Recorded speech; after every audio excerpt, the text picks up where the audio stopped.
నమస్తే, welcome to view point. బ్రహ్మాస్త్రాన్ని కొట్టిన పిచ్చుక ఆర్థికంగానే కాదు, మిలిటరీ శక్తిలో అగ్రరాజ్యం అమెరికా ప్రపంచానికి పోలీస్ అని చెప్పొచ్చు.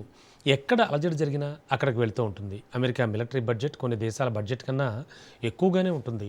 భారీ యుద్ధ నౌకలు, రాడార్లు సైతం పసిగట్టలేని స్టెల్త్ విమానాలు వీరి అమ్ముల పొదిలో ఉన్నాయి.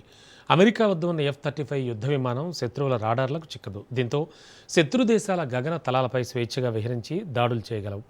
ఇది అమెరికా వద్ద ఉన్న బ్రహ్మాస్త్రం. ఈ విమానం ధర వందల కోట్లలో ఉంటుంది. అయితే పిచ్చుక లాంటి ఇరాన్ ఉష్ణాన్ని పసిగట్టేటువంటి ఇన్ఫ్రారెడ్ క్షిపణి అంటే మాజిద్ ఎయిర్ డిఫెన్స్ వ్యవస్థ దీనిపై దాడి చేసిందన్న వార్తలు సంచలనంగా మారాయి. ఎంత అధునాతన ఆయుధమైనా వాటికి కొన్ని పరిమితులు, బలహీనతలు ఉంటాయి. ఎంత రాడార్ల కన్ను గప్పినప్పటికీ కూడా ఇంజిన్ బాగా వేడిగా ఉంటుంది. ఇక్కడే Iran దెబ్బకొట్టింది.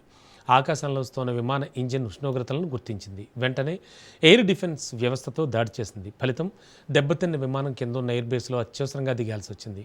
Infrared search and track సెన్సార్లను ఇరాన్ వాడి ఉండవచ్చన్న అనుమానాల్ని అమెరికా నిఘా వర్గాలు వ్యక్తం చేస్తున్నాయి. F-35 విమానాలంటే ఆకాశంలో రారాజు అని చెప్పుకుంటూ ఉంటారు. వీటిని దాదాపు 20 దేశాలు వినియోగిస్తున్నాయి కూడా.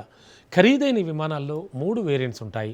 ఇరాన్పై దాడుల్లో ఇజ్రాయెల్ వీటిని ఉపయోగించి ఆధిపత్యం సాధించింది. మరి ఇలాంటి విమానమే దాడికి గురైందన్న వార్తలు వీటి భవితవ్యంపై సందేహాలు వ్యక్తం చేస్తున్నాయి. అయితే అమెరికా ఈ వార్తల్ని ధృవీకరించలేదు.